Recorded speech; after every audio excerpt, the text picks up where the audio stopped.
Hello guys, जय श्री श्याम। कैसे हैं आप सभी? उम्मीद करती हूँ आप सभी बिल्कुल ठीक होंगे। सो मैं यहाँ बना रही थी अंशु का मॉडल। उनके स्कूल में मॉडल एग्जीबिशन था जहाँ पे सभी बच्चों को अपने मॉडल्स तैयार करके लेके जाने थे। तो यहाँ पे मैं और अंशु भी लग गए थे उसका मॉडल तैयार करने पे। क्लिनिक जाने से पहले ही मैंने एक गत्ते पे चार्ट पेपर लगा के उसे थोड़ा सा डेकोरेट करके रख दिया था। फिर मैं अपने क्लिनिक के लिए निकल गई थी। क्लिनिक से आने के बाद ही मैंने उसके बाकी का प्रोजेक्ट यहाँ पे तैयार किया। तो यहाँ पे हम लोग एक ट्री बना रहे थे जिसमें हम लोग बना रहे थे स्वर, मात्राएं एंड शब्द। सिंपल प्रोजेक्ट मैं इसलिए बना रही थी क्योंकि छोटा बच्चा है, उसे अपने स्कूल में रिप्रेजेंट करना है तो उसको रिप्रेजेंट करने में इजीली होता।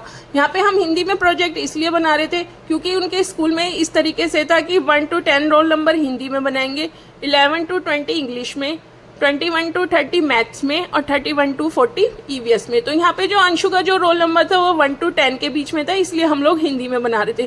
तो यहाँ पे कुछ मदद मैं कलर्स की लेके कर रही थी और कुछ मैं पेपर पेस्टिंग का काम कर रही थी। तो यहाँ मैंने ग्रीन वाले पेपर को थोड़ा सा ड्रॉ कर लिया था पत्ती शेप में और इनको फिर मैं कटिंग करके इसी प्रोजेक्ट के ऊपर पेस्ट करती।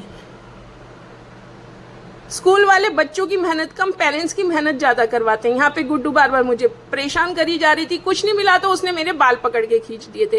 वो सभी के बाल खींचती रहती है, कभी अपने पापा के, कभी अपने भैया के, कभी नानी के, कभी मेरे। तो यहाँ मैंने गोदी में लेके उसे मम्मी को पकड़ा दिया था और यहाँ बाकी के काम में लग गए थे। अंशु कह रहा था मम्मा मैं करूंगा, तो मैंने कहा थोड़ा काम मैं करती, थोड़ा काम आप करना, थोड़ा जल्दी हो जाएगा। तो यहाँ पे करने के बाद मैंने कलरिंग का काम अंशु को दे दिया था और उसे समझा भी दिया था किस तरीके से करना है। तो वो यहाँ पे वही काम कर रहा था। यहाँ पे हमने सोचा था पढ़ाई खत्म हो गई तो अब इतनी रात तक जगने की ज़रूरत नहीं पड़ेगी। जी नहीं, हमारी पढ़ाई कभी भी ख़त्म नहीं होती है, हमें रात को जगना ही पड़ेगा। पहले अपने प्रोजेक्ट तैयार करते थे, अब बच्चों के प्रोजेक्ट तैयार करते हैं। कॉलेज में आए तो टीचिंग एड्स तैयार करते थे कि नेक्स्ट डे बच्चों को क्या पढ़ाना है। अब यहाँ पे बच्चों का ही हमें करना पड़ता है। यहाँ पे मैं पिंक वाले पेपर पे कॉइन रख के उसे ड्रॉ करके कट कर रही थी। इसी पे ही मैं अपने स्वर, मात्राएं और शब्द लिखूंगी जो कि मैं पत्ते के ऊपर ही पेस्ट कर रही हूँ।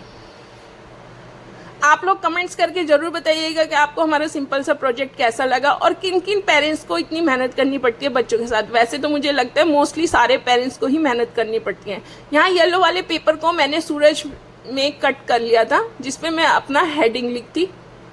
यहाँ पे मैंने अपना हेडिंग लिख लिया था, इसके ऊपर स्वर, मात्राएं एंड शब्द। और यहाँ हमारा प्रोजेक्ट लगभग कंप्लीट हो चुका है और हम यहाँ पे मैंने लिखने का काम स्टार्ट कर दिया था।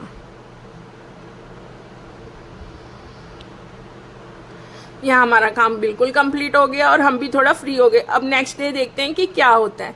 प्लीज़ मेरी वीडियो को लाइक कीजिए, शेयर कीजिए, सब्सक्राइब कीजिए। अपना ध्यान रखिए। मिलते हैं नेक्स्ट वीडियो में, तब तक के लिए जय शनिदेव।